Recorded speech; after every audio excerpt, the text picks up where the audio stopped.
Hello, everybody. This time I've got Dylan Riggs joining me. Say hi, Dylan. Hello. Dylan's been kind enough to join me for the topic of children this evening. That's been a topic I've been asked quite a few times this week, so I thought we'd kind of bounce some of the ideas and concepts and opinions and thoughts kind of off each other and see what the viewers might have to say about it and take it from there. First thing I thought I'd start off with is reminding people that the show is always viewer influenced. So if you want, feel free to type something in the chat. If it's prevalent to the topic we're on or something similar, we're more than happy to cover that in this show or this episode. Also wanted to mention that as of yesterday, there's fire restrictions have started in the Mendocino National Forest. We can pull that up if I go to here. One of these.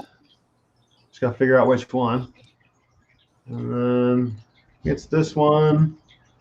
So fire restrictions. Let's make this a little bigger.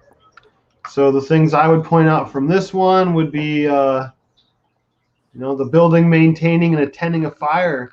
That would also what also is included and not necessarily stated in that is the fact that if you are not the person lighting the fire, but you're also as a part of that group or witnessed this person lighting a fire or allowed them to start a fire and somehow in some way, shape, or form you're associated with that fire, you're also in violation of the forest order. So when you read it here, I have a link in the description already to this forest order. Don't forget, smoking has to be done inside a vehicle or enclosure, your RV, or what have you, or make sure it's, they're saying this time that there's a 3-foot diameter that is barren of all cleared flammable materials.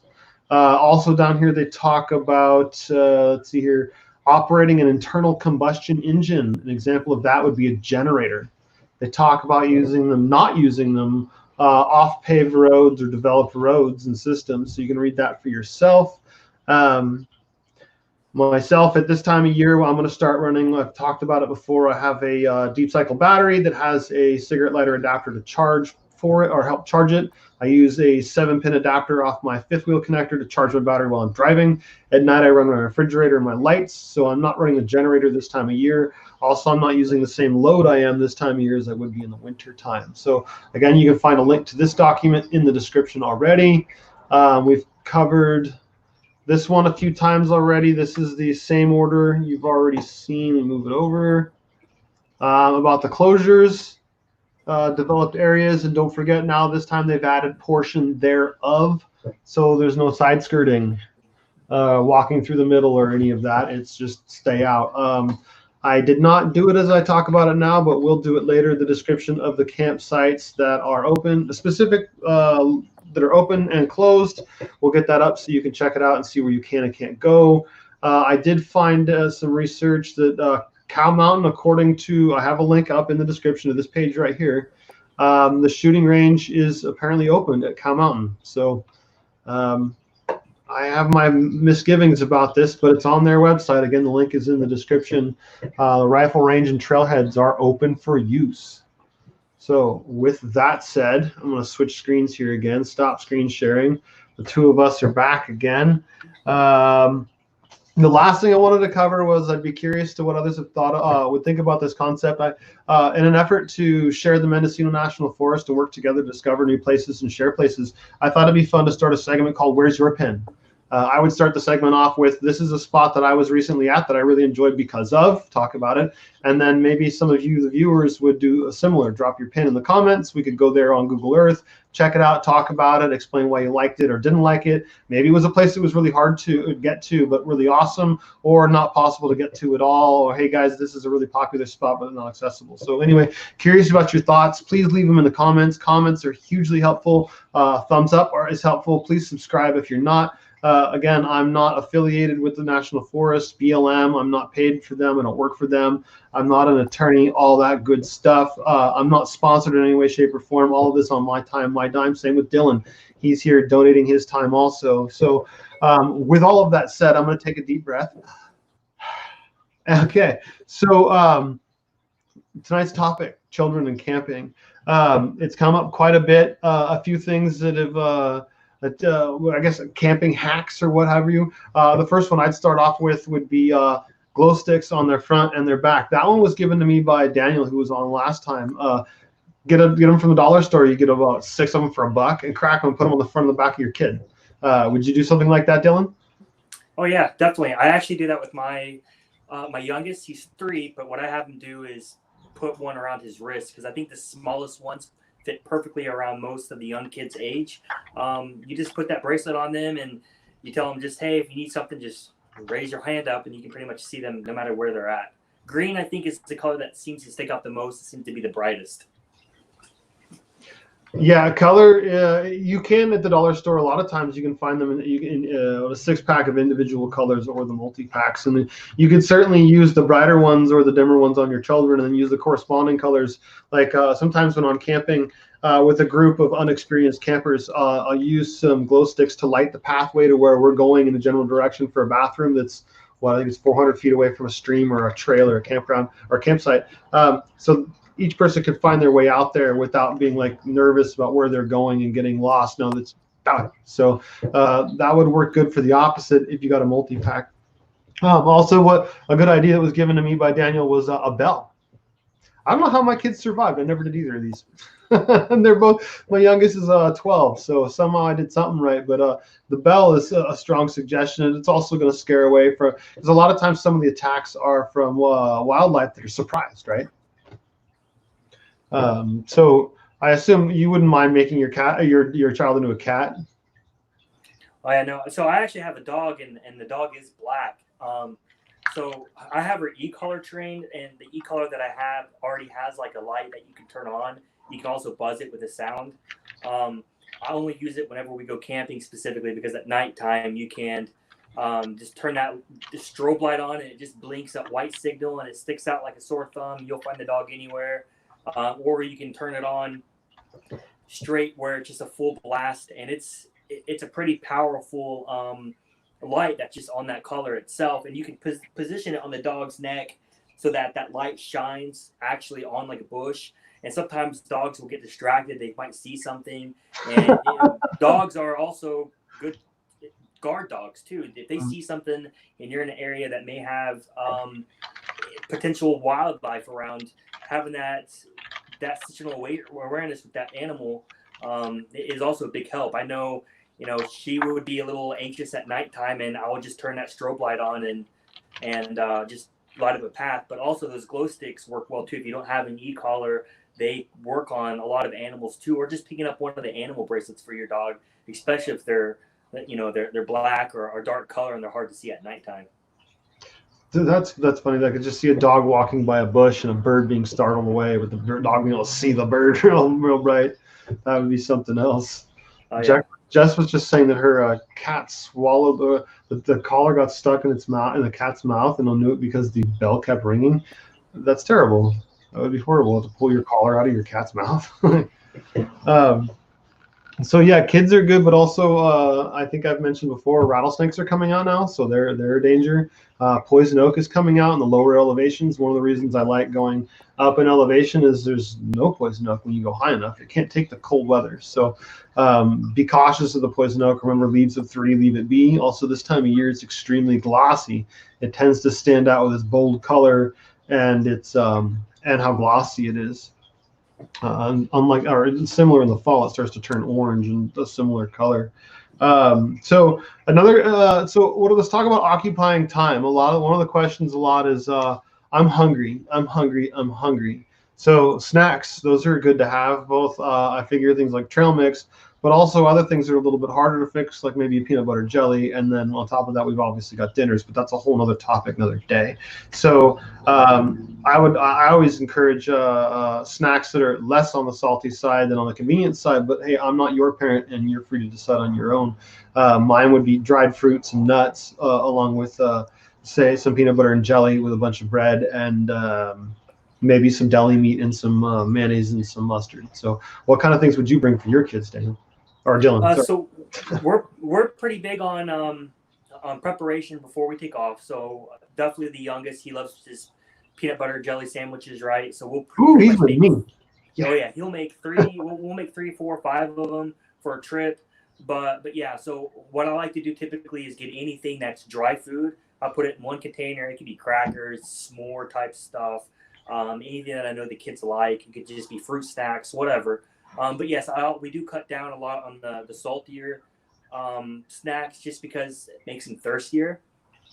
And with that, we may be out on a trail or trying to do a hike, and then they just had those salty peanuts. And while they're great and they give a lot of protein, and next thing you know, they're like, "Can I have a drink too? Can I have a drink too?" And at that point, it's kind of like we're already half mile in hiking, and I didn't pack a ton of water with us, so we at least try to just plan where it's okay to have those types of snacks, but not when we're say going out. If we're going to go on a trail, we try to eat a full lunch or a full breakfast before we do so, and then keep any of the snacks, just like the small things, gummies, whatever, things just to kind of snack on a trail. But we don't try to bring anything on a trail that's salty in nature, just because of that water that we may need on the water is something. And it's heavy. It's real heavy. It's hard. It's one harder things to carry. So. And then, of course, that doesn't even factor in if you're like backpacking, where you only have so much to begin with. Right. But definitely just pretty much pack what they like, obviously. You want to try to bring some comforts from your home with you. I know not all families do that, and there's no wrong that way either.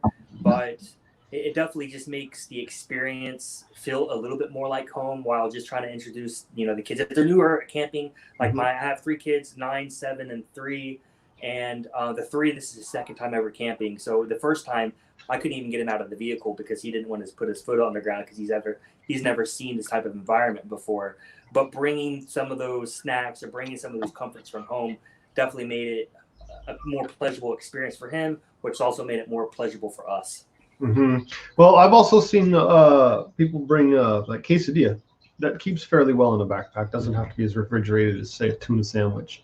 And has a fair amount of protein. And depending on the type of cheese, most cheese is going to have a high salt content, but it doesn't have to have as high if it's not necessary, if it's maybe a better quality, and depending on the style of cheese. But both good points. Again, that's why I asked you to come on, is we can feed off of each other of things that obviously I wasn't thinking about prepared food. Boom, you brought that up for me, so I appreciate all that.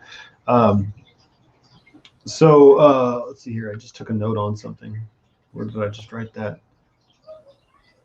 Another thing that always drove me nuts was the topic of shoes.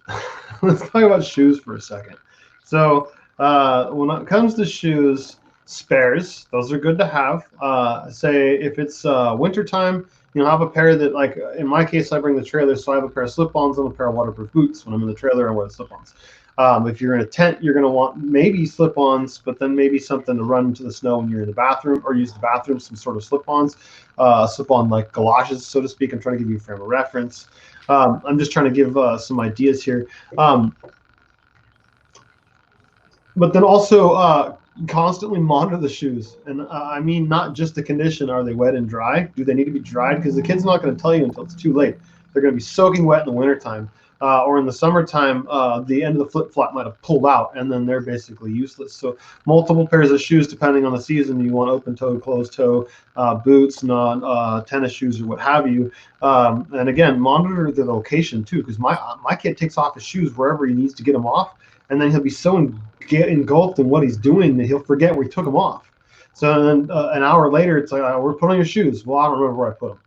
So you got to remember that they're out there. Their mind is going 1,000 miles a minute, and you just need to kind of help them keep things kind of calm, cool, and collected. So Dylan, I'm going to let you chime in with your thought on shoes, any pet peeves, suggestions, or ideas.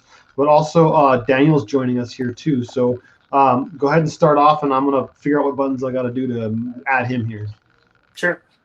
So for shoes, I mean, we try to just pack accordingly to what we plan on doing. So if I'm going to go camping and I know we're going to be getting water, then I'll definitely try to pack water type shoes, something I don't mind getting wet, or just waterproof shoes. If I know that I'm not going to be touching water at all, like this past weekend when I went, I knew we were going to touch any bed of water at all. So we just packed our normal tennis shoes, something that's comfortable, something that if we want to go on the rocks, it's a little easy, on the kids' feet. So we just pretty much packed what they would wear to school at that point, because we weren't going to do anything crazy. However, I do take into note that as it starts warming up, now the bugs are also coming out, right? I don't know here. I'm new to California. I don't know if scorpions are a big thing. I don't know what kind of We have them. insects are actually here. But I came from Texas. Scorpions were a big deal. Anytime you had your shoes outside, you better take them and shake them just to make sure that there's nothing there. Probably want to practice something like that here too, just in case something gets in there. And I would definitely always assist the kids with putting their shoes on, especially a little bit colder. If they don't know or they're not ones that pay close attention to like shaking their shoes out, it's a good practice to have them learn to do on their own, or just take the 2 extra seconds, verify it, and just shake the shoes out just in case there is something that may have crawled in there during the night or during the day when you're doing something. Just a good practice to do. But generally, most shoes, it's just packed for what you're doing. Yeah, exactly. Welcome, Daniel. How's it going, Dylan? Hey, what's up, Dylan? How's it going, Dylan? Hey, how's it going? So nice to meet you. We can see you. We can hear you. We were just talking good. about.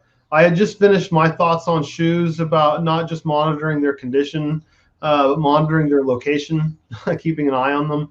Also, different types of shoes for the different time of year. Not that I went into any sort of great detail, but was just saying that if it's summertime, I'll bring a pair of flip-flops and then a pair of hiking boots. So when I'm on a hike, I can go have something that's got some ankle support. When I get back to camp, I got something I can kick on and off when I'm in my recliner. You know what I mean? So if you got any thoughts, please, I would love to hear them.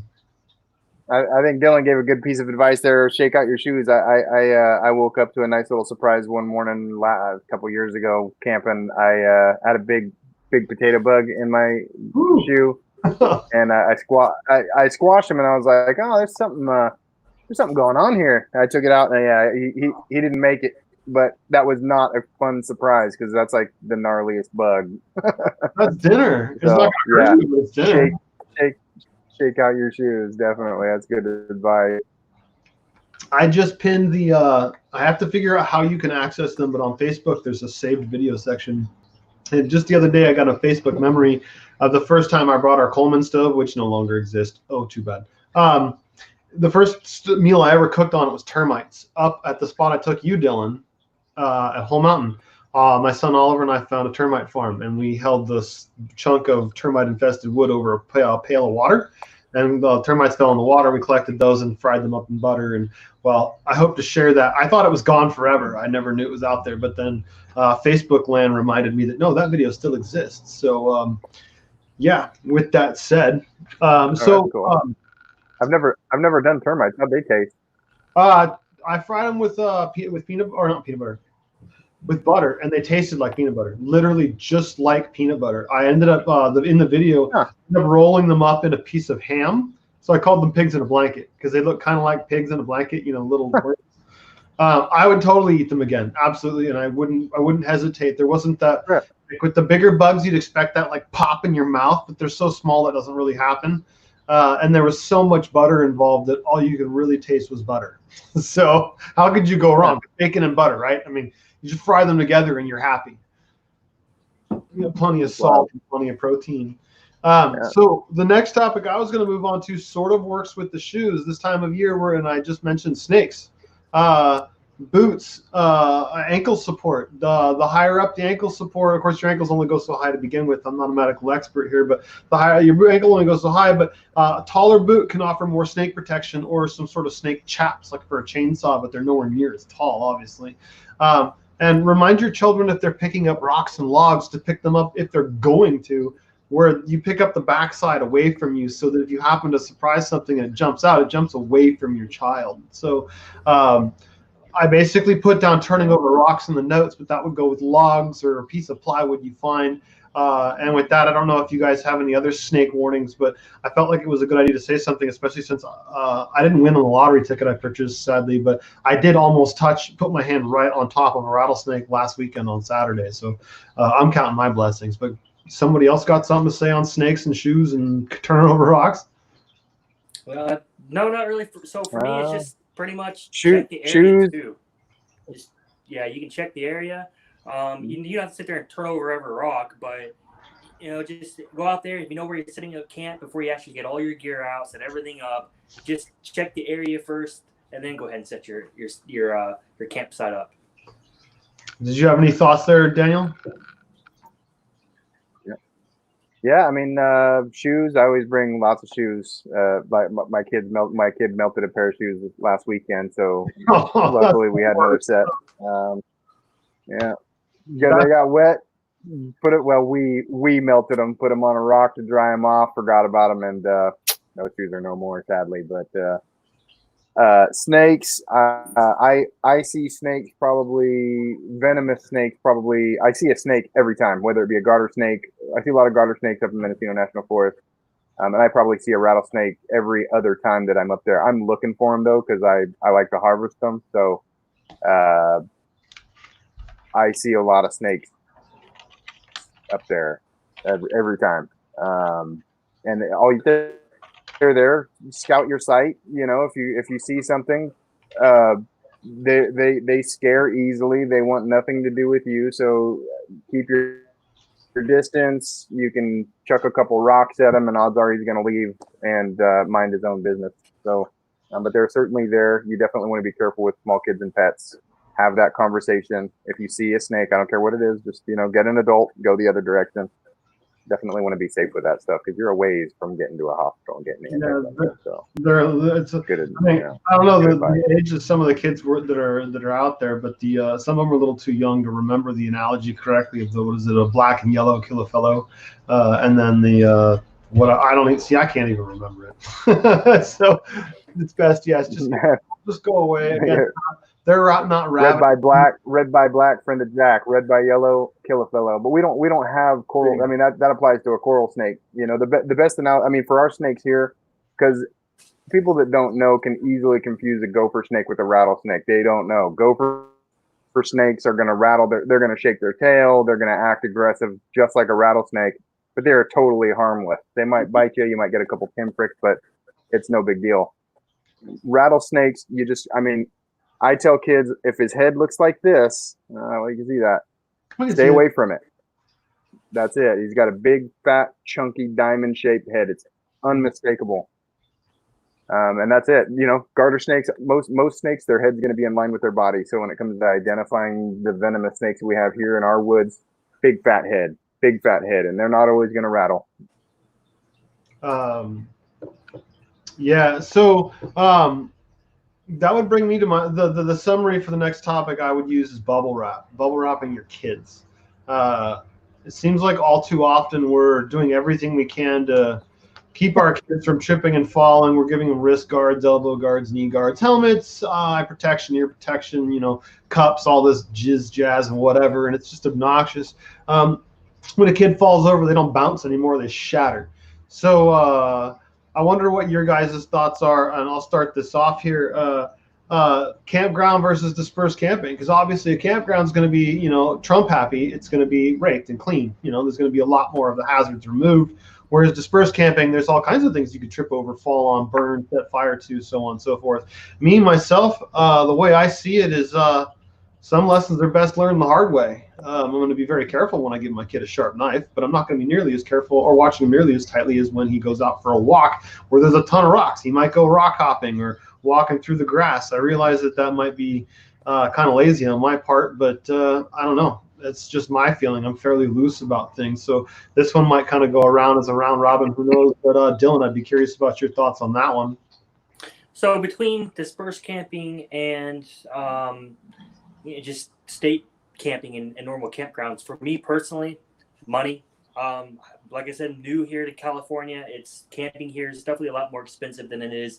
And from Texas, I'm military, so I've been all over the world.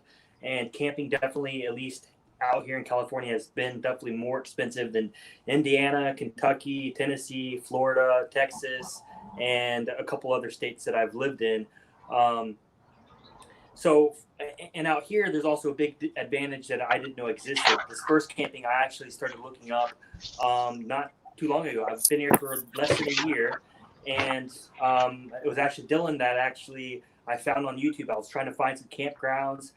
Someone suggested dispersed camping. I looked into it. I looked where it would be a good time to go during the winter time, and then when I started YouTubing things, I found Dylan and he was kind enough to actually assist taking me up the trail. And literally the exact spot. It was very different. It was very different, but it wasn't so much different than a normal campground. Was it as homey as a normal campground, definitely not. Like, but seclusion was a big thing to me. If I go camping, I want to be away from other people, and that was one of the things that I didn't like about California. Most of the state grounds that I looked at, I mean, you're camping someone 100 feet away from you. You can Or pretty less. much reach over and touch their tent. Yeah. And they didn't have that in Texas, but Texas didn't have trees either. And my home state, Indiana, I mean, it was a little bit more spread out, but still, people would be blaring music at nighttime, and I'm okay with that. But there's some music I don't want to listen to. So being able to have dispersed camping in a sense where I don't have to sit there and put up with a certain area. Let's say I camp in this area and dispersed camping, and some neighbor comes around there. They're legally allowed to do that, right? But this may not have to stay there. I can easily pick up a spot and go somewhere else. I could talk to them, but like, look, I'm trying to get away from everyone. Could you just, move to another place or something like that? And it seems to be most people are very respectful of that around here.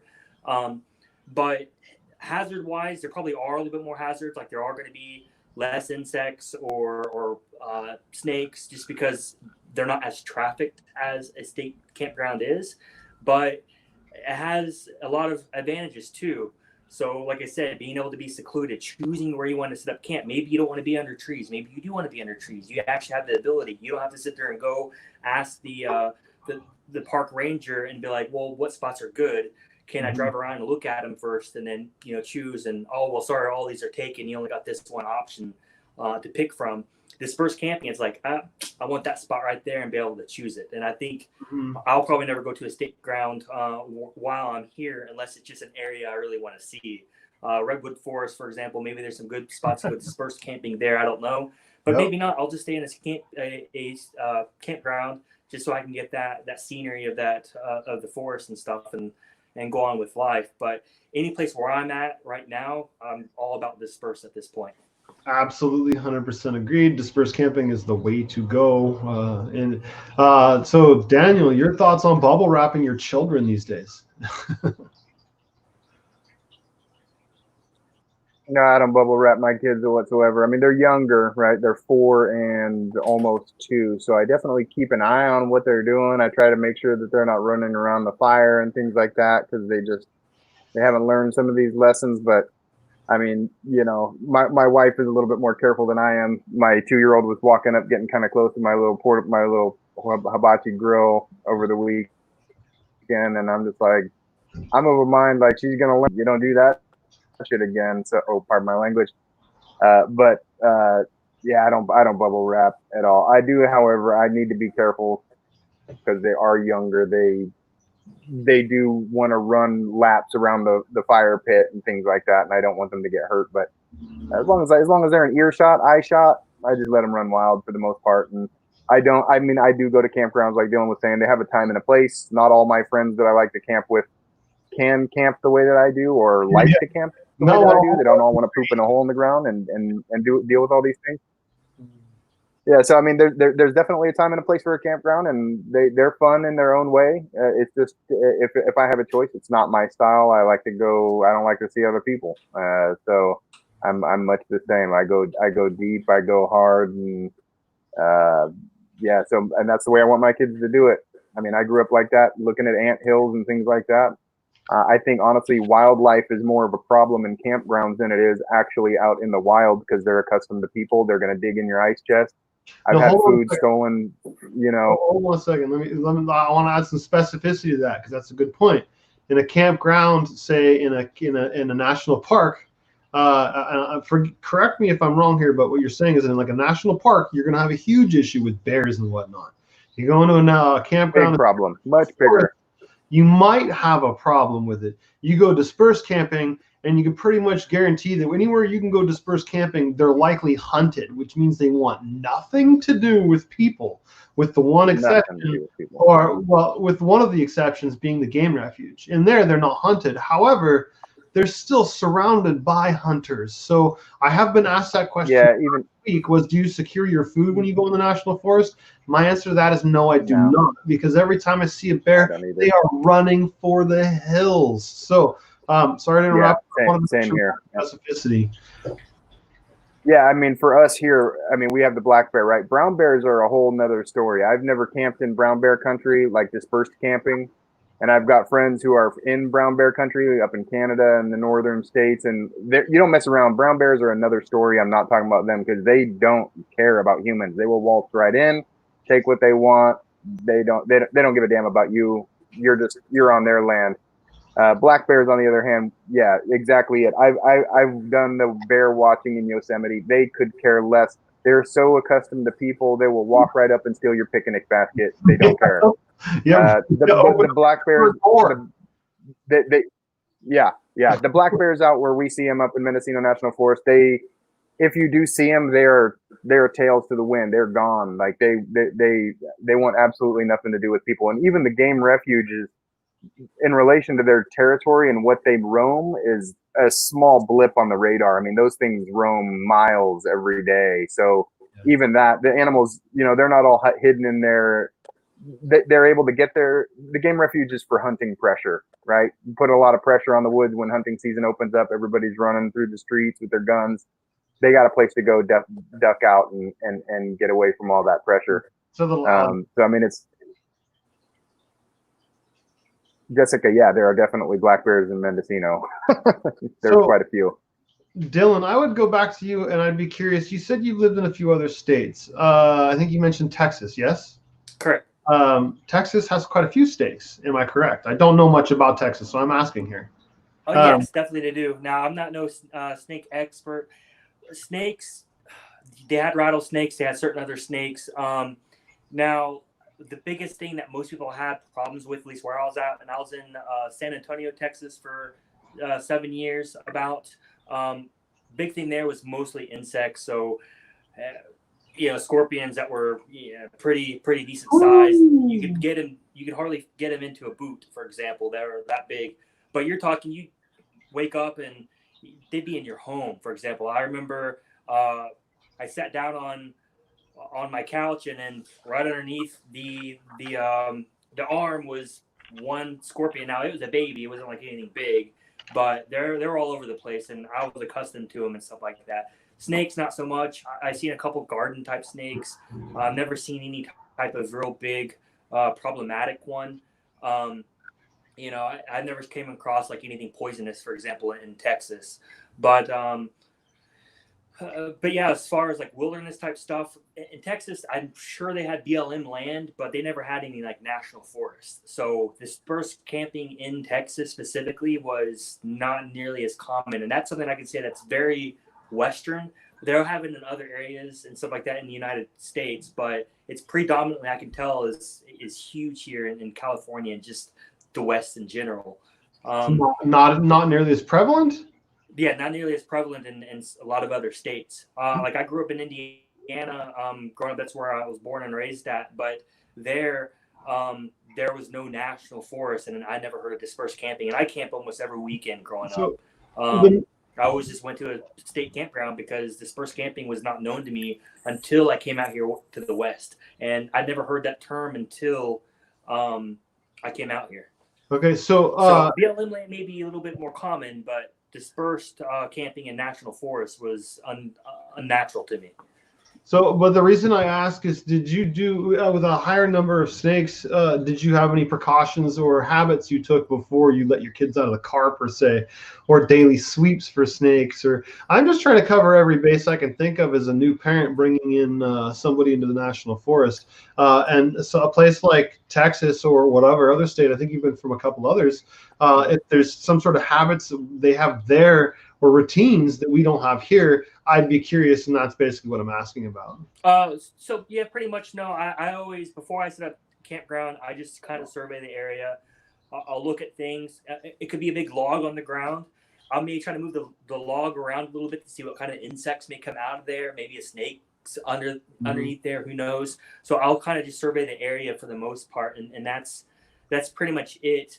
A good habit I got into is, like you said, bears. They did have some type of wildlife in Texas. And what we used to do is, no matter what, we had our campground, anything that would give off a smell, so trash, anything that we may be leaving out, we left away from the campsite specifically. Not too far away. I mean, at least in Texas here in the West, I'd probably leave things hanging or things further away than not right on my tent, for example. But trash, I move at least 200, 300, 400 feet away from the campground itself. For one, just from the smell. If I don't want anything coming out of that trash can, but if I can smell it, an animal's going to be able to smell it too. So we just leave trash further away, and that's pretty much it. But biggest thing is if you're cautious about what kind of wildlife is there, or insects, snakes, whatever, just survey the area first. Make sure it's acceptable to you. It's probably going to be acceptable to the kids, and at that point, set up tent right after. Yeah. Campsite. So, anything else you want to add there, Daniel? No, I think that's pretty much it. I don't like we were talking about. I don't bubble wrap. You just want to make sure you're not stepping on a snake. I do like what you say about trash. I don't tend to pack my food up. We talked about this on your last live stream too. I don't want it in my vehicle just in case bears.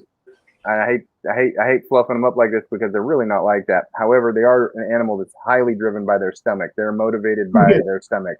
So I don't keep food in my vehicle. Trash that tends to stink, like my tin cans and stuff like that, I'll toss them in the fire, take them out after I cool the fire down, and take them with me and pack them out. I like to burn stuff that smells, paper plates and things like that. And I do keep my trash also, 100 feet that way, 200 feet that way. I don't keep that right there smack dab in the Not behind your buddy's tent. Yeah, no, I'm not that guy. hide a steak under a sleeping bag. Just because bears are definitely motivated by scent and hunger. They spend 20 hours a day searching for food.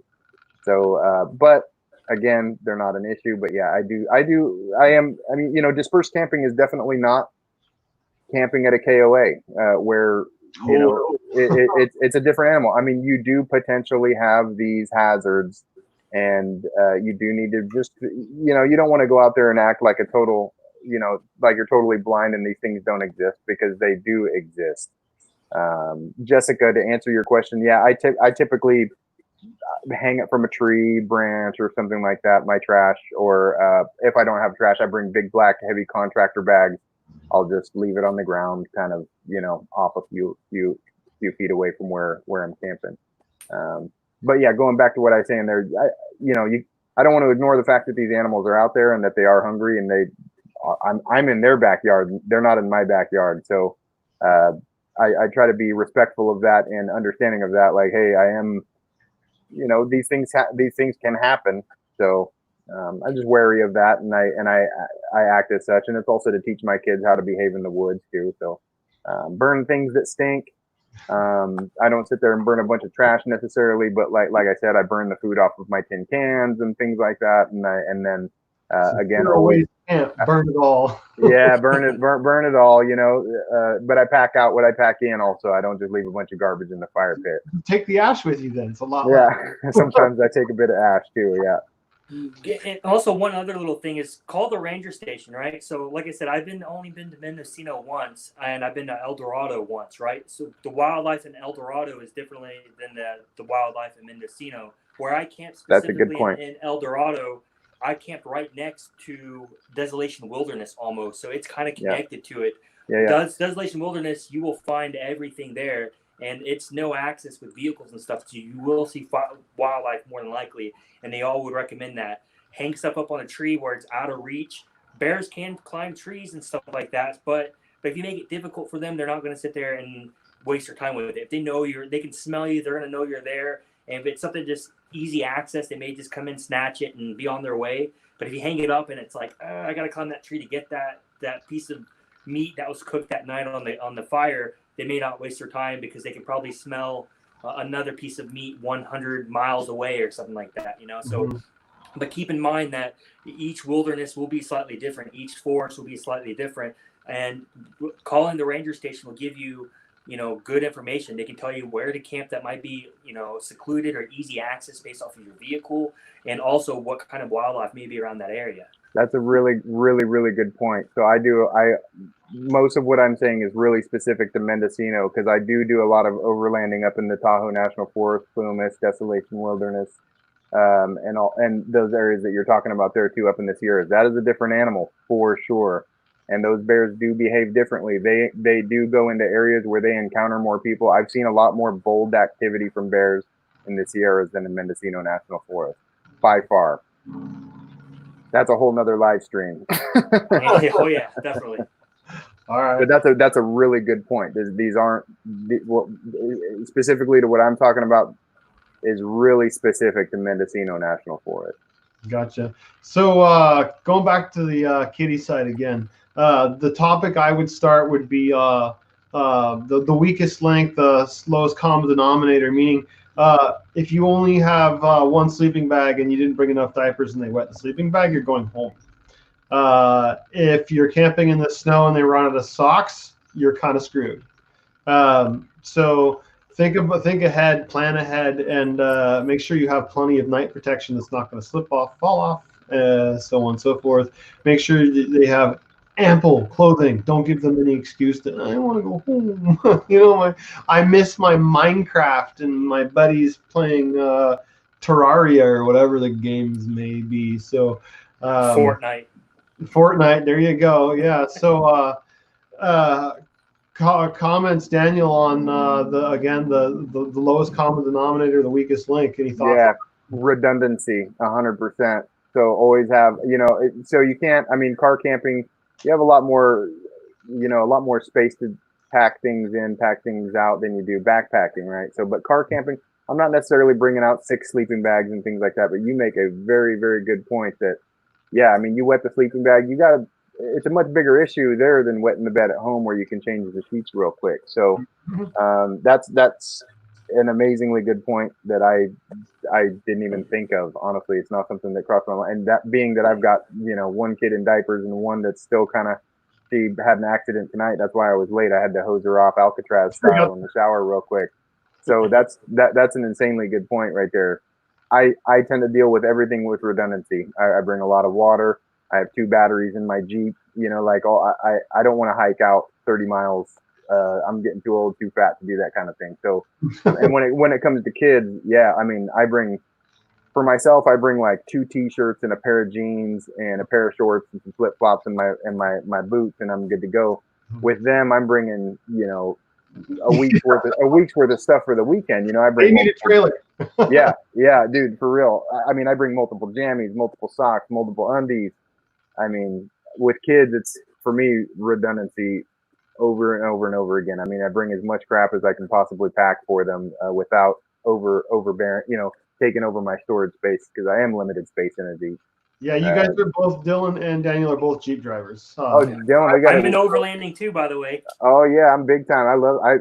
I'll spend all weekend just driving in the middle of nowhere. What kind of Jeep you got?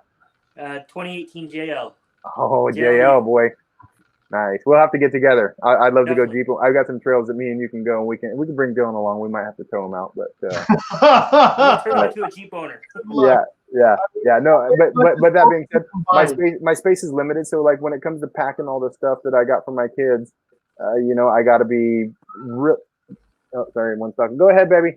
I got to be real thoughtful of that kind of thing. I got to be, I can't be bringing extra sleeping bags, but try to mitigate. Then you have all the room in the world. Yeah. Oh, I just, we got to get together. We got to do it. I can't lie. Yeah. The possibilities. Yeah, that's about the same for me too. Having a Jeep, we are limited on so much space, and so you got to always take into account. So again, since I'm from Indiana, we got all the weather. So we get 6 feet of snow overnight, right? One thing that I know for a fact is it's much easier to warm up than it is to cool off. So if I know it could potentially get cold at night, I don't mind if I bring a sub-zero sleeping bag. And if it's going to be hot, you sleep outside of the sleeping bag, and you just have light sheets or whatever. They can sleep with no sheets, whatever or don't it is. rip it up. Yeah. Yeah, it's way easier to cool off than get warm. That's for sure. Yeah. Yeah. So it's that's one of the easiest things that they look out for it. And it's okay if you're going to only have one sleeping bag at all. I'd much rather have a 0-degree sleeping bag than I would much have a 50-degree sleeping bag and it's 22 degrees out. And that actually happened on the first trip. I went to Mendocino, right? It was 22 degrees out that night, and the kids only had their summer type sleeping bag because I didn't have a sub-zero. Yeah, we were froze that night, and we were all just hugging up with body temperature what we could, And I ended up trying to use some ingenuity. I took some water bottles that we had that were full of, big water bottles. I think they're like 30-ounce water bottles. I put them around the fire, let the water heat up, and stuck them in the sleeping bag just to kind of warm it up a little bit. Clever. There's something you can kind of do to make it a little bit more comfortable. But I definitely, the first trip, I didn't realize it was going to get down to 20-something degrees that night. And I made sure the next time we went, we were well prepared for it. So definitely check the weather. Check what you think the weather may be based on the area. And it's kind of hard to look at Mendocino or some places and see what the temperatures are really going to be, because you're not going to know based off elevation sometimes. I don't know if there's an app. Maybe you guys know. I know I couldn't find like the exact weather of this elevation. It may say it's 45 degrees, but then when you get to the spot, it could be 22. I don't know. I actually discovered the ultimate solution to that. I'm looking for it right now, if you can just bear with me. The Forest Service, I talked about this a couple live streams ago, does a daily, and actually I found it sometimes multiple times a day, a radio broadcast of the weather for specifically for the Mendocino National Forest. Let me see if I can share this here. So if you have a radio that you can type in the frequency, you can find, these are all on the internet. You can find these by searching, no problem. I wish it would zoom in. I found these by looking on the internet. The Mendocino National Forest frequency. Let's see, that's the sheriff. Cal Fire, air to ground. Okay, well, I'll put it in the description. They actually broadcast multiple times a day the forecast of the Mendocino National Forest, and that's kind of handy. I don't even have the radios here; they're in the car.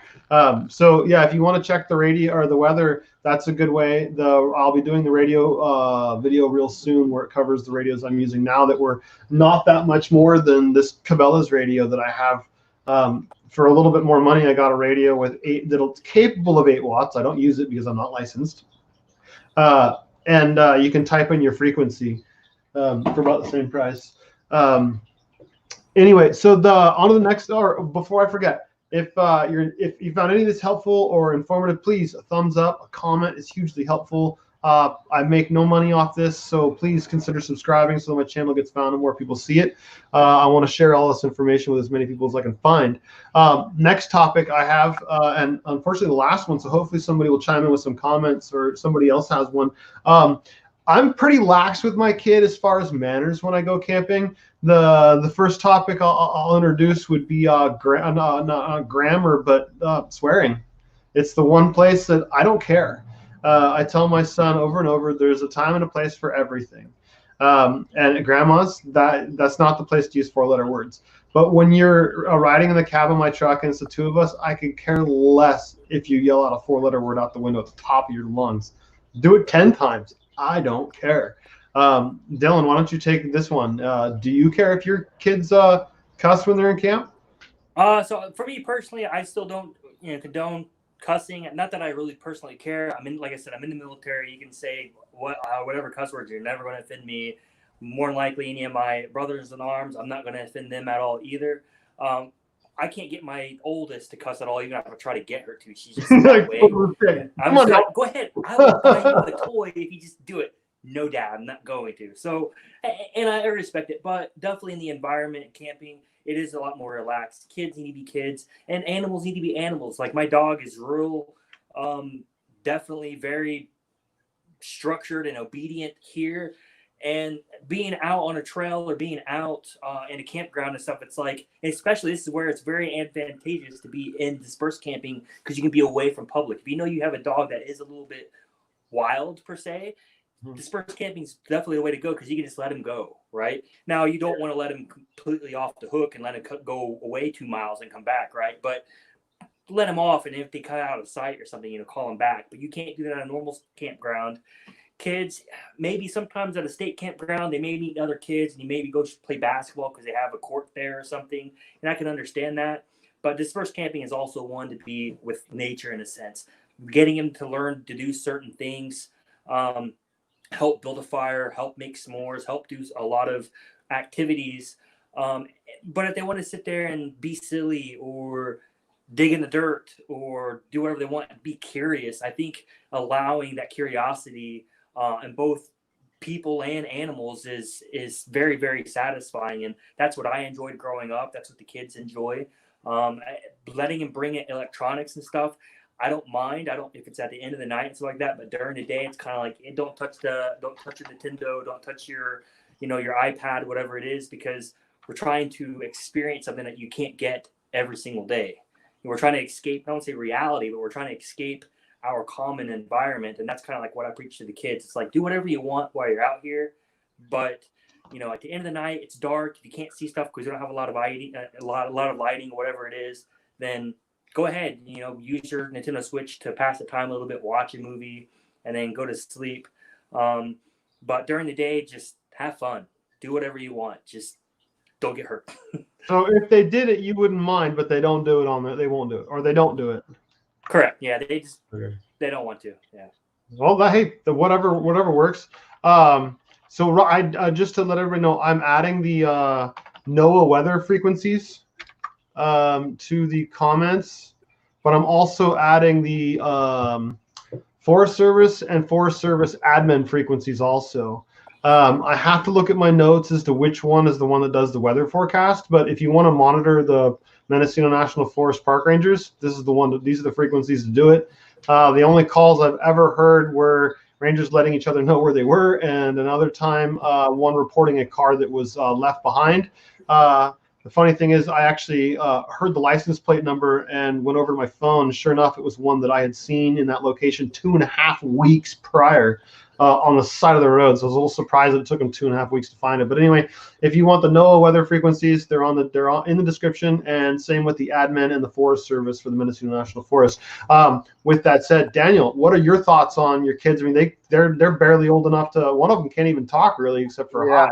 Yeah, it's funny when they cuss, but I mean, we're at that age too where we're trying to teach them. I mean, me and my wife swear like sailors at the same time. We try to mitigate that a little bit. I mean, I don't get, they're so young. It's and for me, like you said, it's all about context. Like, I think I'm going to be the kind of parent where if a teacher says, hey, your kid said the F word today, I'm going to ask them like, well, did they say F you, or did they drop something on their foot and say, oh, F, because those are two different contexts requiring two different punishments. So I'm of the same kind of mind, like context is everything. I kind of me and my wife are pretty nonchalant when it comes to things like that.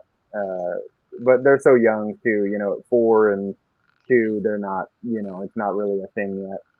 So we'll see how it goes in 5, 6, 7, 8, 9, 10 years, I guess. So let's, because I'm running on topics, let's stretch things out here. How about eating?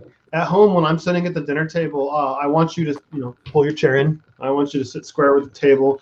I'm not going to smack your elbows if you set your elbow on the side of the table, but I am going to ask you to use your knife to push your food onto your fork and cut your food as opposed to rip it off on the fork. Or the other one is, for me, is you're not an animal. We bring our mouth to our food. We don't bring our mouth. We bring our food to our mouth, not our mouth to our food. In other words, we don't go down to the table and shovel it in. We cut it up, we take a bite, or on the fork, we put it in our mouth. When we're camping, I could care less as long as your hands are somewhat clean, you didn't just use the bathroom. I don't care if you just grab handfuls and stuff it in your mouth. I don't personally care. Again, time and a place for everything. So, yeah. Daniel, sound like you're anxious to answer this one on that. So. Oh yeah, no, I'm sorry, I didn't mean to interrupt you, but yeah, no, we're pretty well the same at home. We say grace. We try to have good manners at the table. We try to teach them how to behave properly at the table. If we're having guests over and things like that, try to have we try to practice good manners at home. Camping, I mean, it's all over the place. I don't care what happens as long as they get some food in and they're not losing their minds. And like you said, their hands are kind of clean, and it's just it's as long as they're getting it down the hatch. I'm okay with whatever it takes.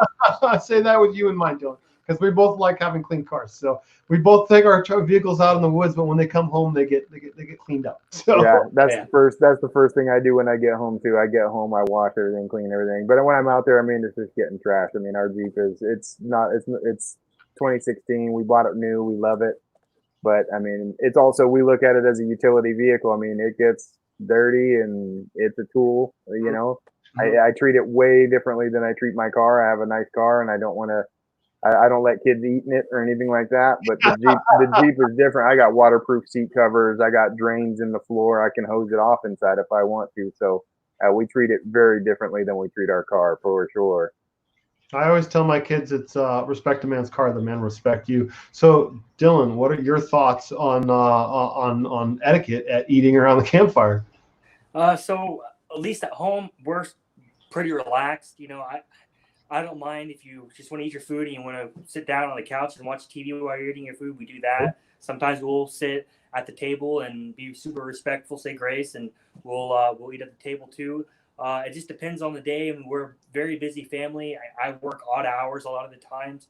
I take call a lot, so I may be cooking dinner, then all of a sudden got to head back to base and then come back 3-4 hours later and just eat wherever's around me and stuff like that. Same for the kids. Sometimes I have to bring them with me if the wife's working.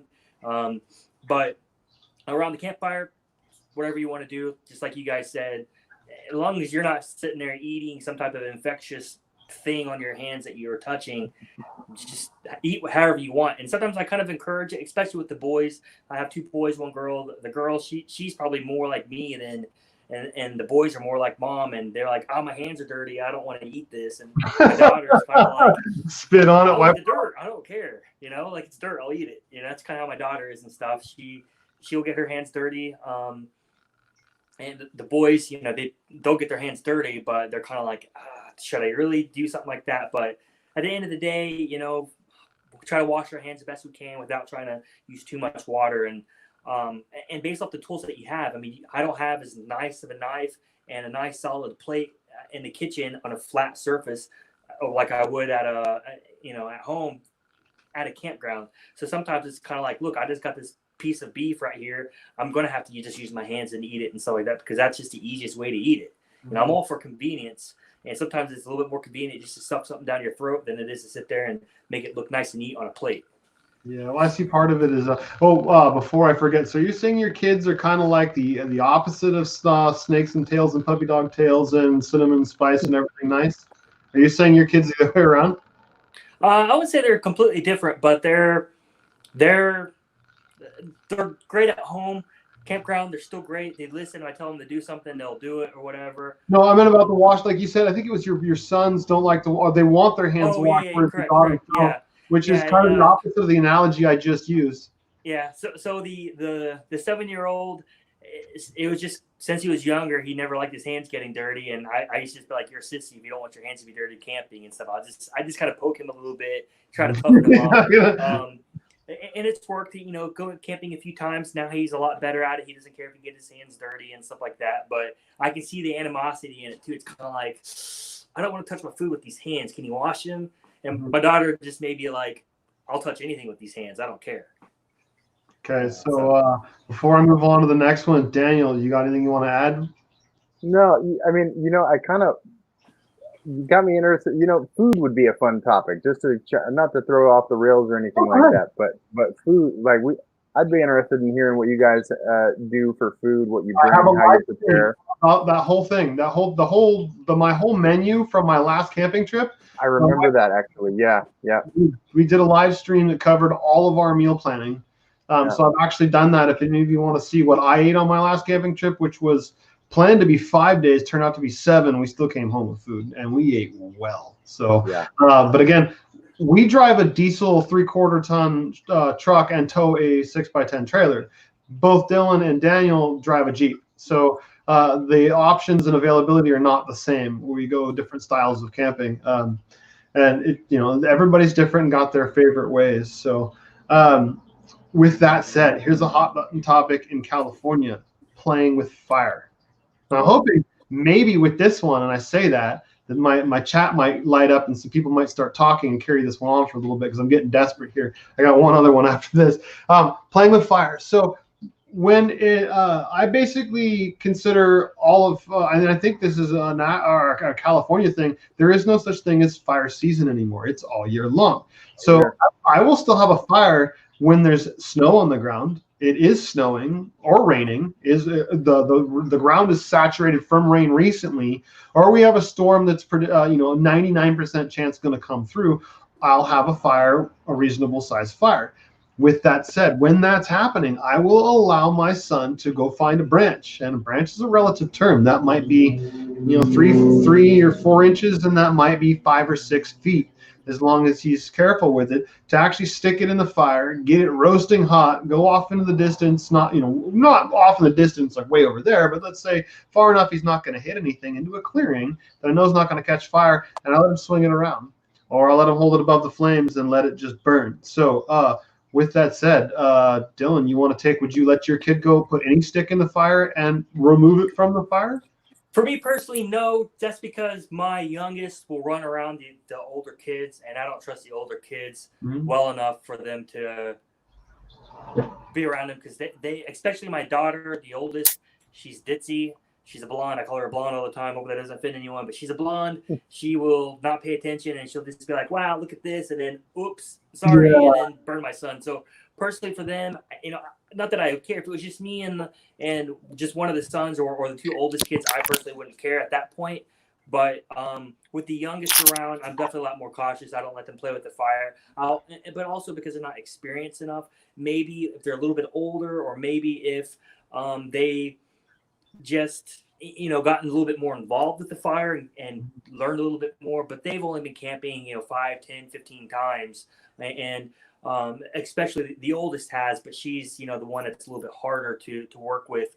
Now the 7-year-old, my son, he'd probably be the easiest one to teach with fire, stuff like that. He'd probably be more afraid of it too. He'd probably like, wow, this is hot, I'm afraid I'm gonna do something. He'd probably just hold it there and not do anything with it. I'd probably say, shake it around, do whatever you want, play with it. And he'll probably just be like, okay, and just do this or something, not really move it around. But still, at the same time, when I got a 3-year-old, he is very curious cat too. He has no problem getting in the dirt. He has no problem probably trying to touch the fire. But I just don't want to risk that with him personally. The way I see it is, it's to go back to like being around a bunch of people. There's a time and a place for everything. There's a time when it's totally inappropriate. I will cover that right now. But also the way I see it is, there's a lot of with the bubble wrapping going on with kids these days. It's here's an example. I let my kids shoot any gun when we're out shooting. I encourage him to shoot. I allow him to shoot. When we're out at a friend's house and they're showing me their rifle collection, I show my son their rifle collection too. My thought process behind that is, if the more I expose him to guns, the less curious he is about them. So hypothetically, if he's at a friend's house, their friend brings out a gun, my son's going to say, hey, yeah, whatever, put it away. I've seen 1,000, I don't care. Or if they continue to have it, he's likely going to know that, muzzle's in a safe direction, safety on, is it unloaded? All those kinds of things. Dylan's getting on top there, falling over. Sorry. Not a problem. But the same thing applies with fire, especially in California. Fire danger is basically year-round. It's a very significant thing in all our lives. So if we can give our kids an outlet, a place they can go play around and get that curiosity and that energy out and learn the respect about what can happen with it, I think it's a good idea, especially as adults. So we can go, hey, it just rained 2 hours ago. The ground's soaking wet everywhere. Go ahead, fling the stick up and down. Go for it. Bang it on the rock and watch the sparks go flying everywhere. Again, I'm going to be very selective about what I do when I do it. Generally, the rule is over the fire. But if it just rained, again, I'm going to let him go a little bit more crazy to get it out of his system, if you will. So, Daniel, what are your thoughts? Yeah, I mean, fire safety is obviously it's very sensitive for a lot of Californians and the Forestry Service as well. So on that. I mean, I'm pretty chill too. I've always got a poker stick nearby. I'm always poking and messing with the fire, like I always will. My kids are a bit young to do that, but I mean, I let them get close, roast marshmallows. They can have a little. My oldest is 4. She can have a little poker stick and poke at it a little bit. But I mean, that being said, fire safety is something we definitely are. It's really a sensitive topic for us here. I mean, I was evacuated for 9 days last year, and it's something we definitely need to be careful of. Also, on the subject of dispersed camping, make sure you have if there is not a semi-established fire pit there that was placed by the Forestry Service, you need to have a backcountry fire permit. It's really easy to get. You go on the forestry website. There's plenty of links. You watch a 3.5-minute video. You sign digitally that you agree to the safety terms that they set for having a dispersed fire, which means you're going to have a fire ring, you're going to clear debris around, you're going to have an axe, you're going to have a shovel, and you're going to have a bucket of water. Those are the rules. So that on that topic, for anybody interested in dispersed camping, make sure you do get it back. I have been checked. They do ask out there. Not every time, but I've had a ranger ask me if I had a permit, and that was in Tahoe National Forest that happened. But he checked my ice chest, make sure I wasn't out there poaching, and he asked if I had a backcountry fire permit, and I did. And so make sure you get that. It's really easy to get. You can look at it, Google search California. There's a link in the description already. If you want a fire permit, there's a link in the description. You click on the link, and it takes you to the form Daniel's talking about right now. Yep. It's already in there, so you can get it right off the link. I did it on my phone. I can pull it up pretty easily. I think I even can. It's in here. I just keep it in a note on my phone. 2020 campfire permit. It's like that. So I keep it handy on my phone. I can pull it up. I keep a printed version in my camp kitchen box. But that being said, I mean, you want to be careful out here in California too.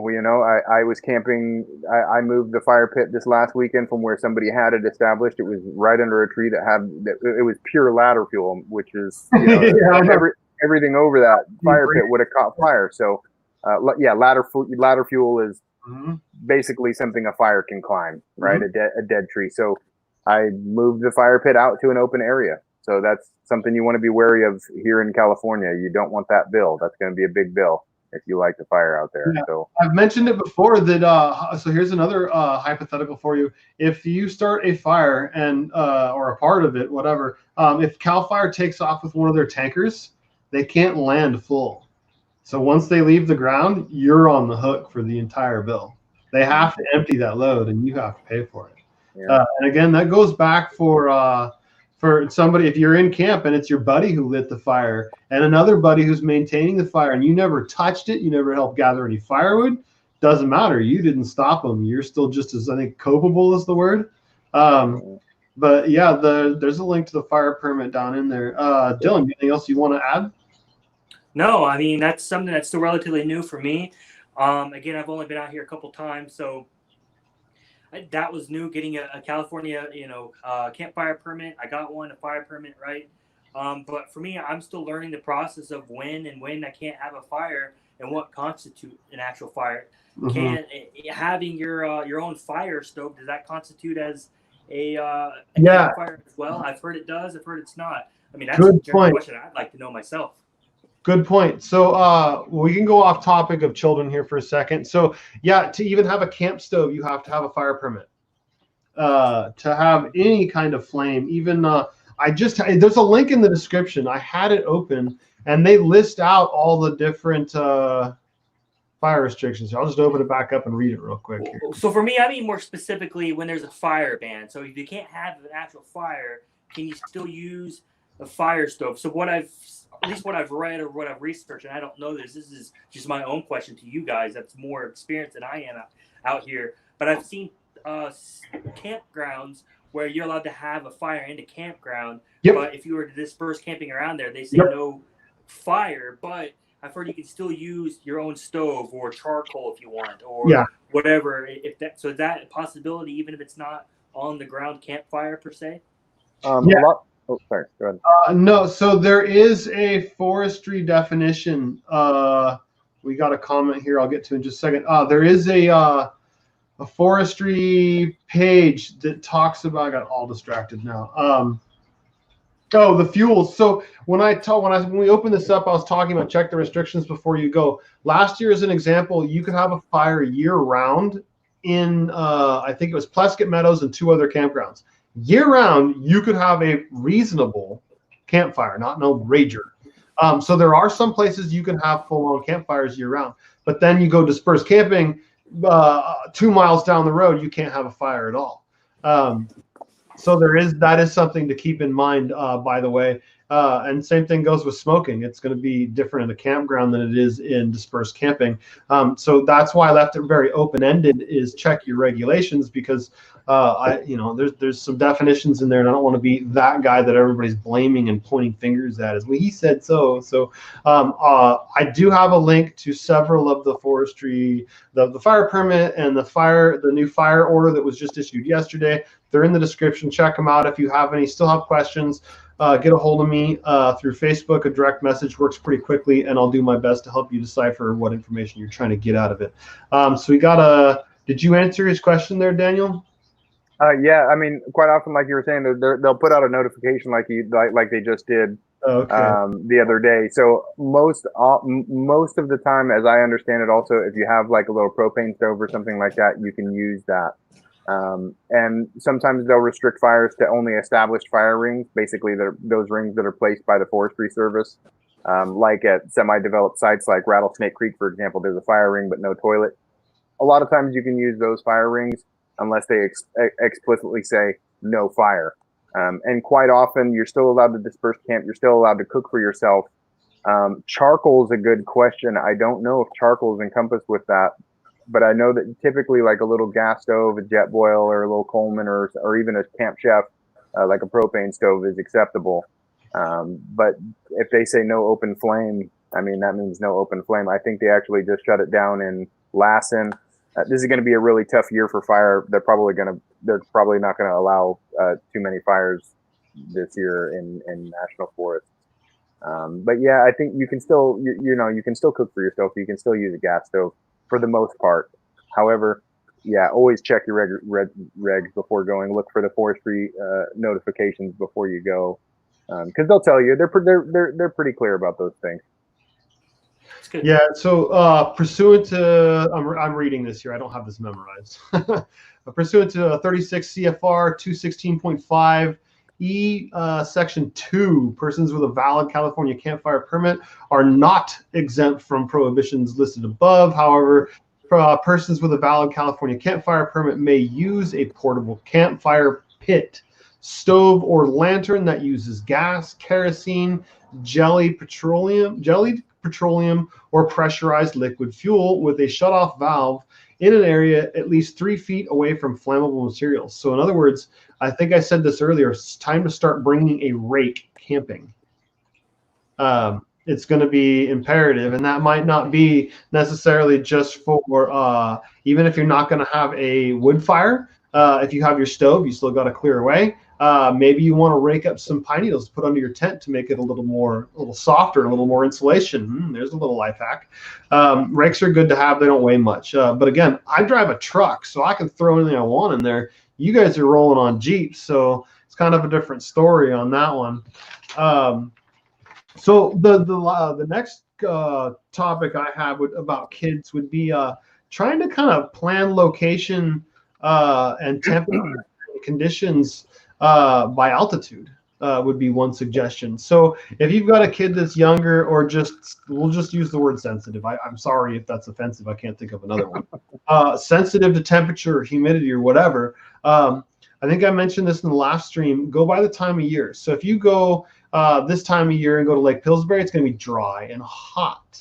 If you go up to say like high up at Indian Dick, or near, let's say, and not Anthony Peak because it's out in the sun, Wells Cabin, it's got some shade in there. You're going to find that it's going to be, when it's 100 or high 90s here, it's going to be in the 70s, maybe the 80s up there.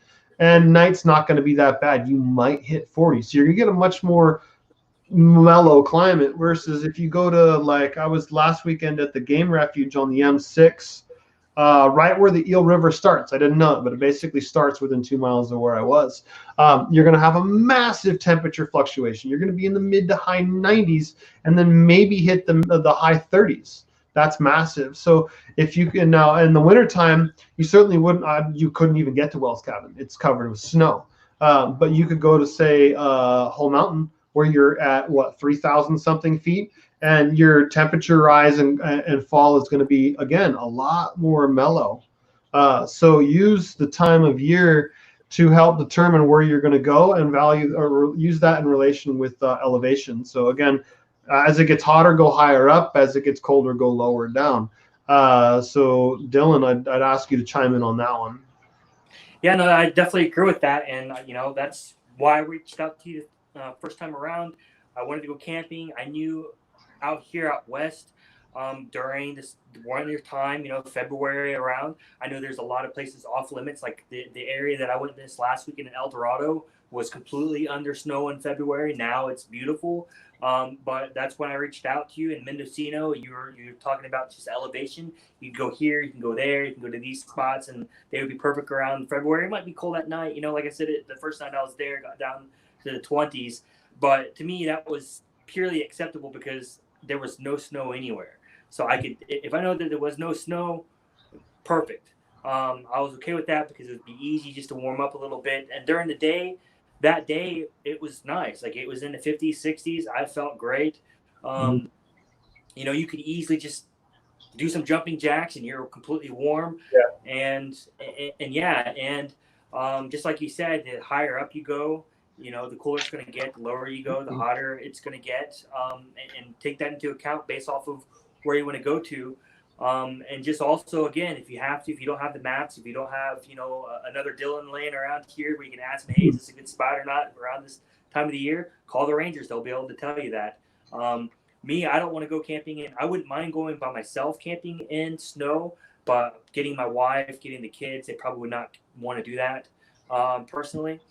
So for me, I'm all trying to find spots that will keep me comfortable, and definitely just because it's wintertime doesn't mean you cannot find a relatively warm spot. Just like if it's summertime doesn't mean you can't find a relatively cool spot at the same time. It's just you got to be willing to maybe travel a little bit further, travel a little bit higher up, travel a little bit lower to the ground, or just lower elevation, just to get to what you want to, what you're going to be comfortable with. And everyone's comfort zone is going to be different, so that's hard to focus in on. Me, comfortable is anything above freezing, anything below probably 90 degrees is my comfort zone. Yeah. So the only thing I'd add to that would be, if you really want to go to a certain location, you're kind of stuck with going to that location. But if you have some flexibility and you're looking to, maybe it's your kid's first time camping and you want to set them up for success, consider elevation as a factor of where to go. Daniel, I'd be curious about your thoughts because you know the Mendocino National Forest quite a bit also, and its different rises and climbs. And what would be your, again, choosing climate, time of year, and thinking of kids and keeping them comfortable in camp? Yeah, I mean, I always look at the split kind of at 3,000 feet. Below 3,000 feet in the summer, it's going to be a little bit warmer than I prefer. Above 3,000 feet, I start getting into temperatures that I like a little bit more. I run hot, my wife runs cold, so I like it cooler than she does.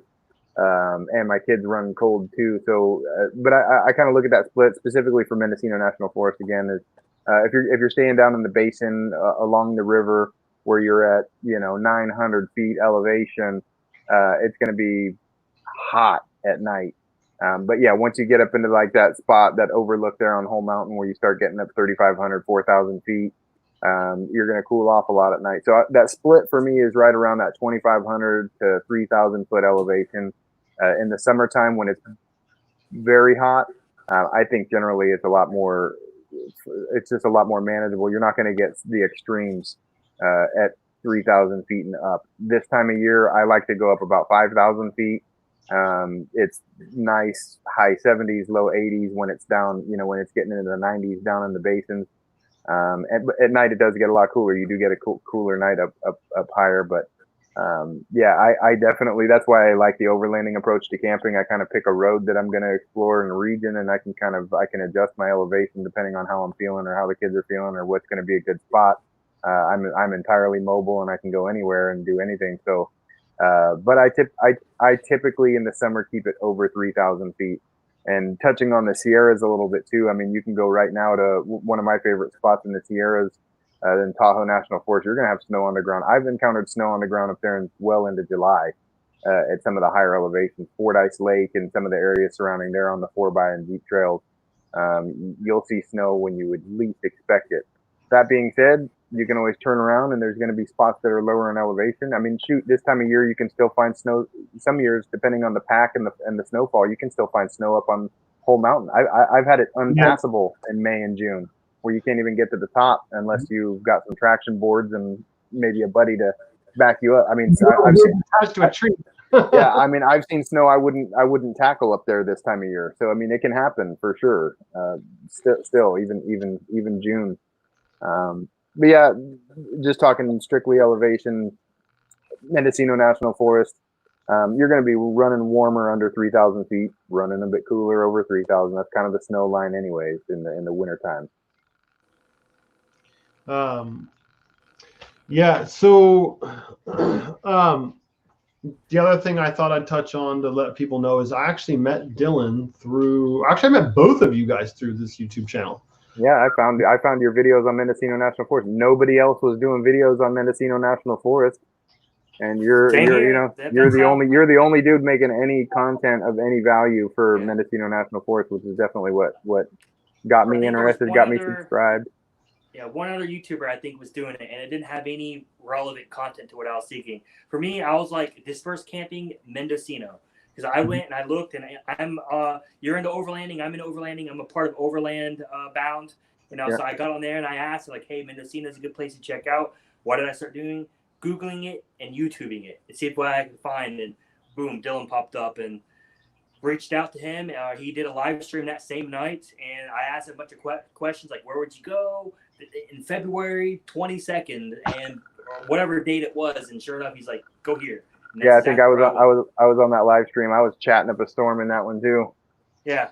Yeah, and that's part of what the premise of this channel is to work together to now, with the one caveat and exception, to be places that we all hold special in our hearts that we don't want to share. But otherwise, why not share this land? There's so much area. Like, and I'm not going to stay at Keller Lake, so I'm certainly going to show it off. Belongs to all of us. We're working really hard right now on getting a whole series. We might be releasing a 3-part and a 5-part series, and several other camping videos. I'm really trying to go next weekend, but I don't think it's going to work out. It might end up being the following, but I'm hoping for a Thursday through maybe a Monday camping trip. I got a friend that wants me to film him playing music at the top Anthony Peak with my drone and other cameras. Well, I was getting at too by saying I met both of you guys though was I make myself very available. I've gotten quite a few messages on Facebook this week because it's spelled the same way, same name, same account, and it's got the same trademark in my profile picture, except it's got a drone also. I make myself more than available. If it's a more in-depth conversation than I can answer over a message, I have given out. I have a voice over IP number that rings my cell phone. I have given that out, and I don't mind doing that again. If you have questions, please reach out, because from what I'm learning this week, I've had a lot of people following this channel because the campgrounds are closed. So people are discovering dispersed camping, but they don't know anything about it. They take the wrong roads. They stay on private property. So now I'm trying to kick things into a higher gear to try and get people more comfortable being out there, more knowledgeable about being out there, and have a better time while out there. Two examples of people like Dylan, I met him online, and then a few days later, I don't know how long it was, but yeah, I was meeting you in another town and literally in my car leading you up the way of the mountain. At some point, I do have aspirations of doing that, whether that's here in California or somewhere else, of doing a tour guide service. I have no problem answering small questions for free. It's not an issue. I do this. I don't make any money off any of it. So if you have a question, throw it in the chat. We'll talk about it now. Send me a message. We'll cover it in another live stream or in a video I make while I'm out and about. I do plan to do several videos while I'm out. I have a ton of videos about to come out. I'm sorry I haven't been releasing that many and doing more live stream. It's because I'm working on several videos to release at once. But I think I've covered a lot about Daniel, you missed the part where we did talk about the glow sticks. Yeah. We did talk about and then we also even covered the extent of 1 second here, getting something to drink. Thank you. Mm-hmm. My food rack cycle. Does anybody know what that is? Am I dating myself here? No. No. Jetsons, come on, food rack cycle. Anyway, yeah, feel free to reach out, leave me a comment. I think Dylan, you had mentioned this before, that you when you were searching, I was way down in the list. Is that what you recall? Initially, yes, and you were way down on the list, not like far, but you were probably like I have to scroll down a little bit to Not at find the what I top. want. Correct. Yeah, Okay, yeah, exactly. You want to get to the top. So definitely, if you're watching this, like, commenting, and subscribing help the YouTube algorithms a ton. Support him. He helped me out. Like, I was not expecting it. He gave me coordinates. I went on and tried to follow the trail, and I actually ended up going on private property because like I said, I had no sense of direction. I need GPS. There was no signal where I went, so it took me to the wrong road, and I had to back the Jeep up, and it was actually pretty rough to go through the area where I went because it was in the burned area of Mendocino. So it was definitely not maintained road whatsoever.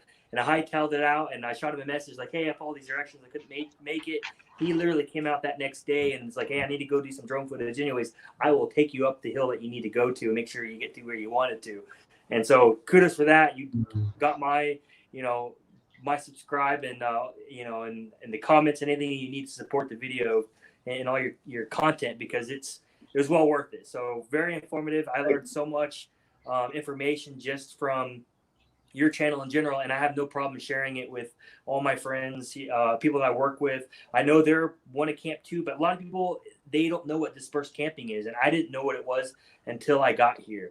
And that was, it's surprising for a lot of people because they're so attuned to doing camping inside campgrounds because it's secure, maybe some amenities that they can do, but it's really not that much different. Yeah, you want to follow certain things, pack your trash in, if you pack it in, pack it out, certain stuff like that. But that's just being a responsible human being. If you go to a campground and you leave it trash, they're probably going to charge you anyways. Mm-hmm. So just be responsible, pack your stuff out. With that said, I'm using what you just said as a positive thing because you were able to find a place to go, find help and resources. But that resource wasn't quite as easy to find as it could be. So what I'm saying is, please, a thumbs up, a comment. They're all fantastic. And then that brings me up in the search standing, which makes it easier for people to find locations to go to and enjoy them. Also, with the people staying in campgrounds comment you just made in the comments I've been hearing about, one of the things that really has me saddened, because we're on I don't want to say family show because it's not rated for kids. Saddened is I had hoped by now to do some camping trips and allow people that have never been camping to come with us. I have enough gear and I can haul enough stuff that it'd be really easy to find somebody that hey, I'm from the city, always wanted to go camping, but I don't know anything about it. Well, if you help me offset the fuel costs and whatnot, I'll take you out camping. I'm a very friendly person, and I make myself available, not just to show you where to go.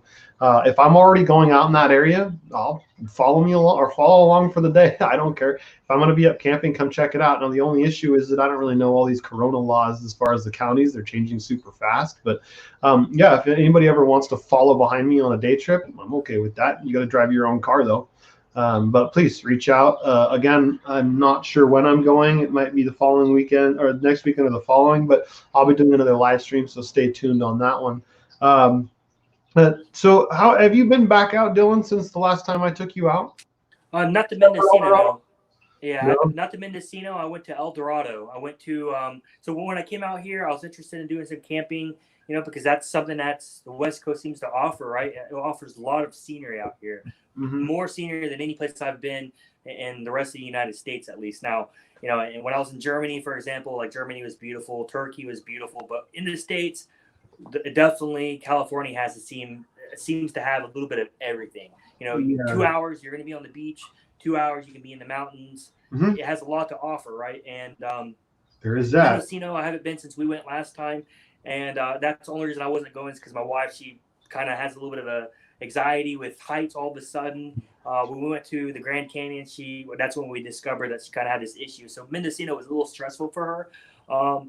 But people offer some GPS coordinates in El Dorado and in another spot. So last time, El Dorado only took 2 hours to get there, or to this exact spot I wanted to go. The elevation wasn't too high up. It was all pavement driving to get to that spot. So this was going to be easy on her, easy on me, easy on the kids, easy trip to get there. If she didn't like it, we could easily get out of there. So we ended up just going through El Dorado to that one campground. I have another GPS coordinate I want to look at, and it's right near the Nevada state line. And then I want to explore Mendocino a lot more too, because out of at least out of El Dorado, it had some perks and it had some cons. Mendocino definitely to me seemed a little bit more secluded, a little bit more forestry. The roads weren't as maintained as they were in El Dorado. So, from my opinion, if you don't have a super capable vehicle, let's say you do have, just a regular car or something that doesn't have a lot of tire clearance, El Dorado was very easy to go through because it was pretty much pavement driving. But the experience was a little bit more like a common campground than it was in Mendocino. So in El Dorado, where I went off this road called Ice House Road, I think, Loon and it was Lake. nothing but pretty much pavement. And the pro of that is it's pavement. You can just get to wherever you wanted to go. But also then your campground was just right off the road, and you could just see people driving by. You weren't really secluded. There were areas you could be secluded, but those were a little bit harder to get to. Whereas Mendocino, like, yeah, I had to go up those roads that were a little bit more difficult. But when Dylan showed me exactly where that campground was that he recommended to me, it was definitely a lot better than where I was at this last time. Beautiful view, very secluded, trees, where you needed to be. If it was starting to rain, the tent probably wouldn't really get that much rain because it was actually covered. And so for me, Mendocino was a little bit better of experience, but a little bit harder to get to. Whereas El Dorado, from at least where I went this last time, was easier to get to, but not as secluded as Mendocino was, if that makes sense. Mm-hmm. Oh, absolutely. A topic you weren't here for, Daniel, that I'd be curious about your opinion on, but at the same time, both your kids are still really young. So I mentioned packing for your kids and with your kids. My son's 12, so it's a little different for me. Go pack your clothes. Did you pack this? Yep. Mm-hmm. Did you pack that? Mm-hmm. Sure. How about that? Mm-hmm. Yeah, it's in there. Pack with them. Double check that they packed everything.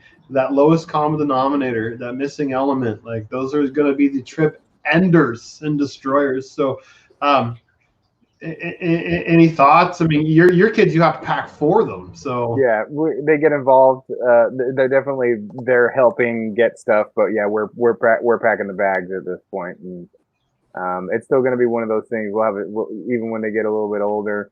I hope that because we've been camping since my first was 3 months old, was her first time going camping with us.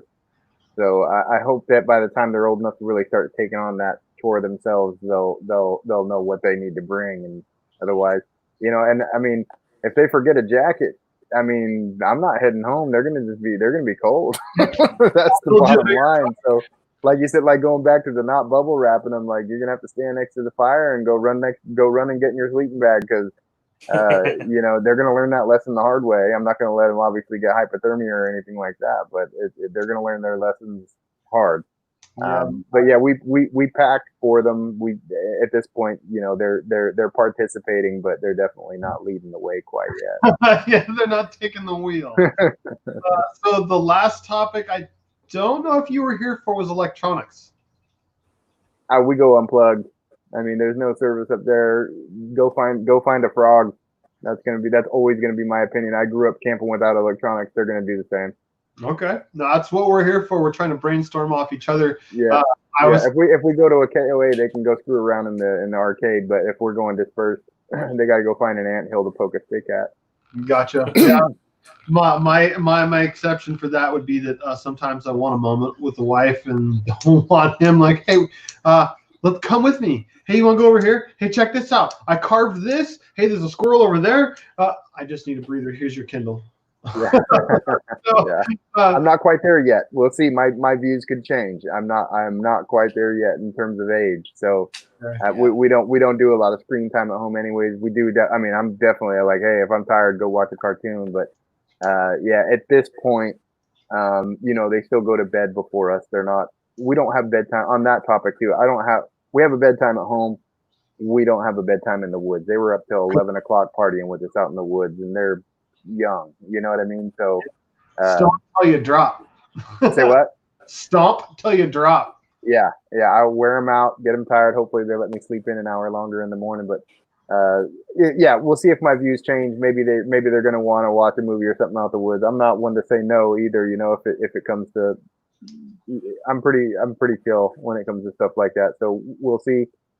I'm of a mind though, we didn't come out here to watch Cinderella. Let's go find a toad, There you go. So, I don't know. You guys got anything else to add? I feel like on this note, Dylan, I gotta say this before I forget, Dylan Riggs. I spoke about this a little bit in my last live stream. So if you're not real familiar with the woods out there and the paper map situation, I operated on paper maps forever. I got lost, turned around, didn't get to my objective for years. Gaia GPS. I'm gonna keep preaching this. Gaia GPS. That's what I use. Gaia. Dude, you use Gaia. I still learning how to use it. Yeah. Like I said, right now I'm getting just GPS coordinates from people who recommend spots because I'm afraid of getting lost. What is that? If it was just me with the family, I will be afraid of trying to get lost or whatever. But if it's just by myself, I can get lost because I know how to get out. Sure. But I don't want to put my family at risk. So until I understand the area or I'm familiar with it. Yeah. But and again, I've only been out here in California twice. So being out only twice here, I want to get a little bit more comfortable. If I had to go back to Mendocino, I'm comfortable now, even though I went once. Sure. I experienced it once. El Dorado, it was a piece of cake. Like that place was easy because I had service in a lot of the areas if you just went up Ice Road, you didn't go all the way up to Loon Lake on Ice House? Did you just stay kind of like along Ice? No, I just went up to Hall Mountain and that was it. No, I'm talking about El Dorado. Oh, no. No, I pretty much got an Ice House, and there was one turn. There was like a creek. I don't remember what the road was called, but there was a creek going along. You could do some dispersed camping on the side there. Okay. And then those places were all taken. I just hung a right and went maybe half mile. And you were on the road to the trailhead for Rubicon Trail. I don't know if you realize that, but Rubicon Trail is out at the end of Ice House Road. Dude, there's some amazing driving out there. All those granite faces. Yeah, it's unreal. We went out. I didn't do the Rubicon Trail, but I've been to that area once before. And I remember getting up at like 3 a.m. to use the bathroom, and there were headlights climbing the granite. 24/7. Yeah, I've done Rubicon Trail probably a dozen times in a Toyota I used to have, and that's something else. I've done more technical trails than that. We've got harder. Rubicon is like, when it comes to rock crawling, it'll bump you and scrape you a little bit, but Ford Ice Trail is the one that's some serious business. But even Rubicon's cool. In a bone stock Jeep, I wouldn't advise going through there. However, coming in on the Loon Lake side, you can kind of screw around on some of the granite slabs right at the beginning of the trail, and it's kind of cool to check out if you want to kind of feel like you're putting your Jeep to the test a little bit. Don't go too far in there, but it's kind of a neat area to check out if you ever do go back out Ice House. Go check out the trailhead for Rubicon. It's pretty neat. Yeah, it's a very well-known trail. Oh God, the Jeep's named after the Rubicon for a reason. You know? It's neat. And if you ever do get a Jeep that I'm working on building my Jeep out, I was forbidden from doing much to it with the early years of our kids. My wife finally turned me loose this summer. So I'm doing the lift and everything, and Rubicon trails, I haven't been on it in years. So that is something else. If you ever want to get into it for real, that is just, you're going to see, it's like Yosemite. It's just some of the most spectacular country you'll ever see. That being said, I do a lot of exploration in the summer. I wait till it's more high summer for the Sierras, just because right now you're going to hit snow in a lot of the places that I go, even now. But there's some really cool stuff. If elevation's an issue for you, it might not be. Some of the areas that I like to frequent might not be the best choice, but there's a lot of amazing. If it's by myself, like if me and you went, for example, then I'm down for anything. It's just I got to be cautious with the wife if she was going wife and the kids. But there's still a lot of, not necessarily flat level, but you're not going to have any high pucker factor sheer faces out there. Just if you're familiar with topographic maps, just kind of pay attention to where you're at and what the landlines look like around you. But there's some amazing exploration to be had out there too. My suggestion would be to start watching A-Team, and every time they took B.A. Baracus for a flight, there you go. Take note.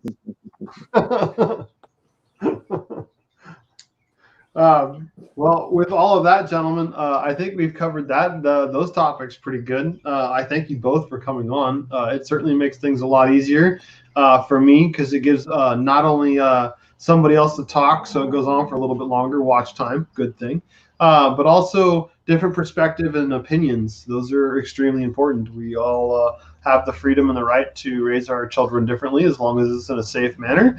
But we all may believe in no electronics.